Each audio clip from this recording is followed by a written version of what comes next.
आता दिल्लीला आंदोलन सुरू आहे. या बाबतीमध्ये मला तर कुठलीही माहिती नाही किंवा मी दिल्लीला अशाकडे गेलेलो नाही. पण त्या ठिकाणची परिस्थिती काय आहे, सिच्युएशन काय आहे, किती मॉब आहे आणि लाठीचार्ज आपण म्हणतायत तो का झाला हे मला आज काही सांगता येणार नाही. पण तुम्हाला वाटतं काहीतरी परिस्थिती हाताबाहेर गेली का, काय झालं का, आंदोलन चिघळलं त्यामुळे लाठीचार्ज झाला, हा तर तपासाचा भाग आहे. मला वाटतं केंद्रामध्ये सगळे नेते त्या ठिकाणी बसलेले आहेत, वरिष्ठ नेते त्या ठिकाणी बसलेले आहेत, अधिकारी आहेत, ते या बाबतीमध्ये लक्ष घालत आहेत. पण राज्यामध्ये पण प्रत्येक शहरात प्रत्येक गावामध्ये आता त्याच्या समर्थनार्थी आंदोलनं होत आहेत. ठाकरेंची शिवसेना असेल, शरद पवारांची राष्ट्रवादी असेल, असे राजकीय पक्ष पण त्यात सपोर्ट करतात. ठाकरेंची शिवसेना यांना राष्ट्रवादी, मला वाटतं यांना तर माणसं मिळतच नाही आंदोलनाला. हे इतके गाजावाजा करतात, प्रयत्न करतात, पण यांच्या मागे कोणी येत नाही, त्यांच्या आंदोलनामध्ये कोणी सहभागी होत नाही. आणि म्हणून मग याच्या त्याच्या आंदोलनामध्ये सहभागी व्हायचं हा तर त्यांना तेवढंच काम राहिलेलं आहे. कारण स्वतःच्या पक्षाचं अस्तित्वही राहिलेलं नाही आणि कार्यकर्तेही राहिले नाही, मागे कोणी फॉलोअर राहिले नाही त्यांच्याशी कोणी. त्यामुळे मला असं वाटतं ते आता कुठे आंदोलन झालं तर ते त्याच्या मागे मागे जातील. सुप्रिया सुळे यांनी राजनाथ सिंग यांना नमस्कार केला, त्यांच्या पाया पडले. ही घटना सध्या खूप चर्चेत आहे राज्यामध्ये, कसं बघताय याच्याकडे? सुप्रियाता यांनी काय राजनाथ सिंग यांच्या पाया पडले त्या, मग त्यात चुकीचं काय, वाईट काय? हे आपलं संस्कृती आहे, आपलं कल्चर आहे महाराष्ट्राचं. आणि सगळ्यातूनच बघा, कोणी वरिष्ठ असेल, कोणी ज्येष्ठ असेल. आता माननीय राजनाथ सिंगजी गेल्या अनेक वर्षापासून पार्लमेंटमध्ये त्या ठिकाणी आहेत, मोठ्या पदावर आहेत, गेल्या अनेक वर्षापासून मंत्री आहेत. आणि याच्यानं कोणी समोर आलं तर आपण कोणी असो, मी पण कोणी ज्येष्ठ आलं तर त्या ठिकाणी निश्चित खाली वाकून नमस्कार करतोच. मला वाटतं त्यामध्ये काही वावगं आहे मला असं काही वाटत नाही. भाऊ, याला जोडून एक प्रश्न आहे की मतदारसंघ पुनर्रचनेच्या विधेयकावरून शरद पवार गटामध्ये मतभेद बघायला मिळतोय. सुप्रिया सुळेंच्या विरोधात रोहित पवार यांनी भूमिका घेतली. मला वाटतं हा त्यांचा पक्षांतर्गत विषय आहे. त्यांनी भूमिका काय घ्यावी, काय घेऊ नये, त्यांच्या आपसामध्ये काय मतभेद आहेत. कारण रोहित पवार सुरुवातीपासूनच सगळ्या गोष्टींना विरोध करतायत, आपण बघितलं असेल. आणि विलिनीकरण करायचं की दोन्ही पक्षाचं, त्यावर त्यांचा आक्षेप आहे. आमच्या सोबत यायचं की नाही महायुतीसोबत, याबाबतही त्यांचं काही वेगळं मत आहे. ते त्यांचं वेगळं मत आहे. पण मला वाटतं हा त्यांचा कौटुंबिकी प्रश्न आहे आणि पक्षांतर्गत प्रश्न आहे, ते बसून सोडवतील. कुठेतरी सुळे केंद्रात येतील अशी देखील चर्चा आहे, मंत्रिमंडळात त्यांचा सहभाग. ते तर काही सांगता येत नाही, हा जरतरचा प्रश्न आहे. मला वाटतं ते जर महायुतीमध्ये आले, एनडीमध्ये आले तरचा हा प्रश्न आहे.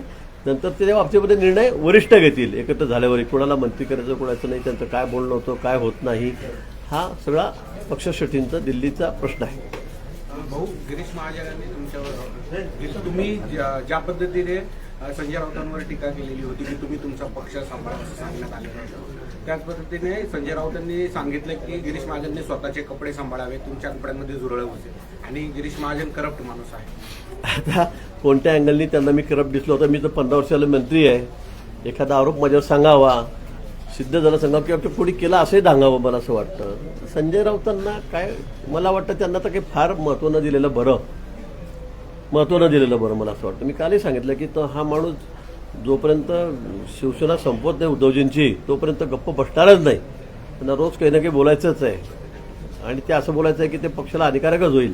आणि त्यामुळे मग त्यांना उत्तर देणं मला आता काही फार करून पडतो वाटत नाही. का तुम्ही रोज आलात की आपलं संजय राऊत असं म्हणले, संजय राऊत तसं म्हणले, आता आम्ही कुठपर्यंत आमचं तोंडे खराब करून घ्यायचं, मला असं वाटायला लागलेलं आहे आता सध्या. त्यामुळे त्यांना उत्तर न दिलेलं बरं. पण लोकांनी त्यांना त्यांची जागा दाखवलेली आहे. त्यांची हाफ पॅन्टसुद्धा लोकांनी आता ठेवलेली नाही, मला असं वाटतं. सगळेच कपडे त्यांचे उतरवलेले आहेत राऊतांचे. त्यामुळे मी पुन्हा सांगेल की बाबा अशी बडबड करण्यापेक्षा आपल्या पक्षाकडे लक्ष ठेवा. जे लोक शिल्लक आहेत ते कसे पळणार नाहीत याची काळजी आपण घ्या. आपल्याला एक महत्वाचं जे आमंत्रण मिळालेलं आहे, आता जे एकनाथ खडसेंचं वाढदिवस आहे, त्या वाढदिवसाला ते आपल्याला जे आमंत्रण दिलेलं आहे, आपण जाणार आहे काय? तर खूप महत्त्वाच्या कामाने मी त्या दिवशी बाहेरगावी आहे. तुम्ही हसतायत, आता मला महत्वाचं काम आहे.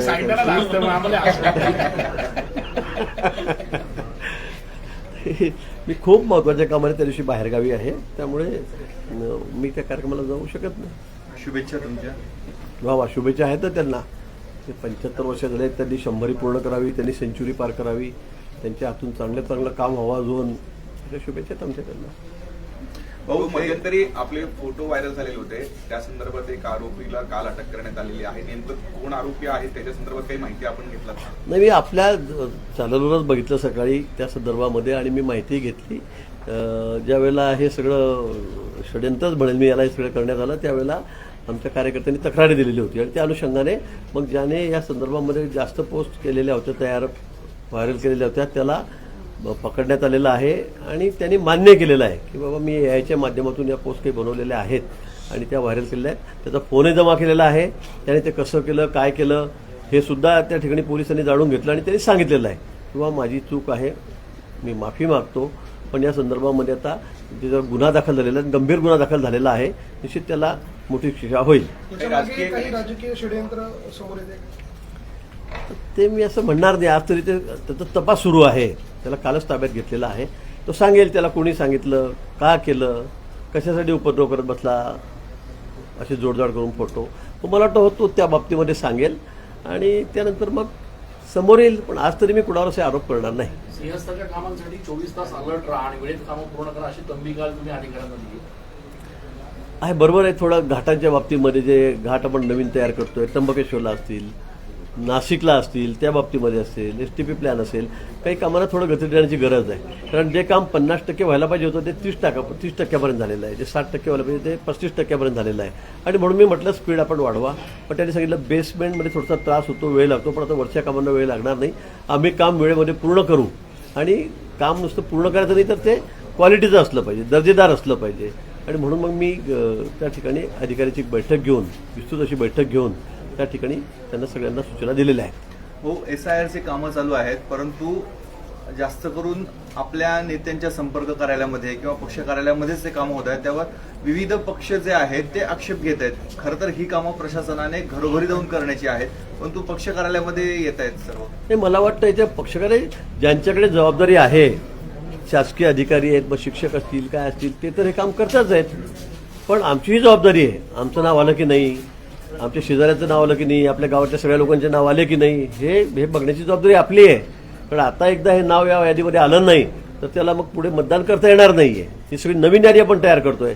त्यामुळे मला वाटतं आमचे सगळे कार्यकर्ते असतील किंवा पदाधिकारी असतील तर या कामात मदत करत असतील किंवा लोकांचे नाव नोंदवत असतील तर गैर काय. आणि सगळ्या पक्षांना मुभा याच्यामध्ये सगळ्यांनी करावं, मुभा ठाणे करावं, शरद पवारच्या काँग्रेसने त्या ठिकाणी राष्ट्रवादी काँग्रेसने करावं, काँग्रेसने करावं, हे आपण करून घेतलं पाहिजे. उलट ही सगळ्यांची आपली जबाबदारी आहे. याच्यामध्ये आता बोगस नावाचा प्रश्न येत नाही. घरोघरी जाऊन नावं तपासली जात आहेत, कार्ड तपासली जातात, त्यांचेच नावं यादीमध्ये येत आहेत. जी बोगस होती ती आता सगळी निकाली निघत आहेत.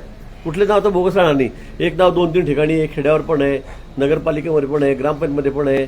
आता असं होणार नाही. महापालिकेत पण आहे, कोल्हापूरला, सांगलीला, सोलापूरला कामगार येतात, त्यांचे नाव इकडे आहे, तिथेही आहेत. आता असं होणार नाही. त्यामुळे मला वाटतं एक खबरदारी आपण सगळ्यांनी घेतली पाहिजे. ही सगळ्यांची जबाबदारी आहे. तुम्ही जरी BLOकडे गेलात, त्यांना सांगितलं की असं नाही तसं, तर ते ऐकतात ना, त्यांना उलट मदत होते. त्यात व काय चुकीचं काय होत नाही भाऊ. तुम्ही जे म्हणतात ना, घरोघरी BLO जात नाहीयेत, ते कुठेतरी एका ठिकाणी बसत आहेत आणि त्यांचं बसण्याचं ठिकाण तुमच्या नगरसेवकांचं अजिबात कुठे आमच्या कार्यालयामध्ये BLO बसून काम करत नाही. मला तर आव्हान आहे काँग्रेसवाल्यांना, यांना सगळ्यांना, की तुम्ही हे काम हाती घ्या, तुम्ही पण हे काम करा. कुठलाही मतदार त्या यादीमधून वंचित राहता कामा नये किंवा तो तुझं नावं झालं नाही असं होतं अजिबात कामा नये. पण जे बोगस आहेत ते 100% यातून निघणार आहेत. त्याच्यामुळे मला वाटतं त्याची धास्ती काँग्रेसने यांनी सध्या राखून घेतलेली आहे आणि म्हणून मग असे काहीतरी चुकीचे आरोप ते करतायत. शासकीय अधिकारी जे आहेत त्यांच्या गोपनीय अहवालामध्ये त्यांनी पर्यावरण काम केलं की नाही याची नोंद व्हावी अशी सूचना तुम्ही केली होती. त्या संदर्भात काय निर्णय नेमका झाला? नाही, मी सूचना केलेली आहे. माननीय मुख्यमंत्री महोदयांना त्या संदर्भामध्ये पत्र दिलेलं आहे. पत्र दिलेलं आहे आपण त्या संदर्भात. त्याच्यावर मला वाटतं निश्चित कार्यवाही होईल. आणि खरं आहे, पर्यावरण नुसतं लोकांनीच करायचं, विद्यार्थ्यांनीच करायचं, अधिकाऱ्यांनी का करू नये? त्यांची सुद्धा जबाबदारी तेवढी मोठी आहे आणि म्हणून प्रत्येकाने आपापली जबाबदारी स्वीकारली पाहिजे. कारण आपल्या पुढे सर्वात मोठं आव्हान जे पुढचं भविष्यातलं ते पर्यावरण आहे, निसर्ग आहे. झाडं लागली पाहिजे, झाडं जगली पाहिजे, सगळं टेम्परेचर जे आहे ते मेंटेन राहिलं पाहिजे. आणि म्हणून मला असं वाटतं की सगळं आता निसर्गाचा जो समतोल ढळत चाललेला आहे त्याचं कारण मूळ कारण हे झाडतोडसुद्धा आहे. आणि म्हणून मला वाटतं आम्ही तशा सूचना, विनंती आम्ही मुख्यमंत्री महोदयांना केलेली आहे. मला वाटतं त्यात पॉझिटिव्ह निर्णय होईल. त्याचबरोबर नाशिकमध्ये आता आपण काल बघितलं असेल, आम्ही जी झाडं आहेत कॉन्क्रीट करताना, फुटपाथ करताना सगळी झाडं म्हणजे झाडाच्या वर 4 इंचाचा थर सिमेंटचा मारला गेलेला आहे. पण त्याला आता पाणीच मिळत नाही. खाली सिमेंटचा रस्ता आहे 50 फुटाचा, 80 फुटाचा, 100 फुटाचा. इकडे फुटपाथ आहे, इकडे दुकानं आहेत. मग पाणी खाली जाईल कसं आणि झाडांना पाणी मिळेल कसं? हे पाणी मिळत नाही, म्हणून मग त्याचे मुळं अतिशय ढिसूळ होत आहेत आणि मग नंतर मोठी मोठी झाडं हे वृक्ष खाली कोसळण्याचं प्रमाणही वाढतं आहे. मग इथे असेल, मुंबईमध्ये असेल, पुण्यामध्ये असेल, नाशिकला असेल. पण त्याची सुरुवात आम्ही काल केली. ड्रिल मशीन घेऊन त्या झाडाच्या बुंद्याच्या आजूबाजूला जवळपास त्याचा 2-2, 3-3 फुटाचा व्यास आम्ही त्याला केलेला आहे की जेणेकरून त्यात पाणी गेलं पाहिजे. पावसाचं पडणारं पाणी हे त्यामध्ये गेलंच पाहिजे, झाडांना पाणी मिळालं पाहिजे, त्याच्या मुळांना पाणी मिळालं पाहिजे. म्हणून आम्ही ती मोहीम हाती घेतलेली आहे. आम्ही नाशिक महापालिकेच्या वतीने आता मोठ्या प्रमाणात सळदूर मशीन ठेवून ज्या ज्या ठिकाणी सगळी खोड झाकली गेली सिमेंटने पूर्ण 100% त्याच्या बाजूला आम्ही ती मोकळी करून पाणी जाण्यासाठी व्यवस्था करतो. साहेब, शिंदे सेनेचे एक ना एक पदाधिकारी अडचणीत येत आहेत. रमेश म्हात्रे, रवींद्र दंगेकर नंतर दुर्बेतील एक पदाधिकारी आहेत, तिला खंडणी प्रकरणी अटक केली आहे. असं याच्यात पक्ष नाही, जो चूक करेल त्याच्यावर कारवाई होणार आहे. ते कुठल्याही पक्षाचे असू शकतात.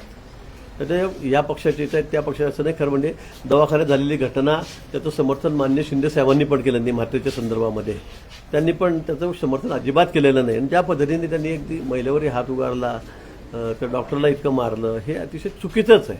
त्याचं समर्थन कोणी केलेलं नाही. मुख्यमंत्र्यांनी अतिशय कडक आपली बाजू त्या ठिकाणी मांडलेली आहे. शिंदे साहेबांनी कडक शब्दातच त्यांना सूचना दिलेल्या आहेत आणि आपलं मत मांडलेलं आहे. त्यामुळे पक्ष कुठला असू शकतो, शेवटी माणूस काय कोणाचं केव्हा तोल देईल, कोण केव्हा काय करेल हे काही सांगता येत नाही.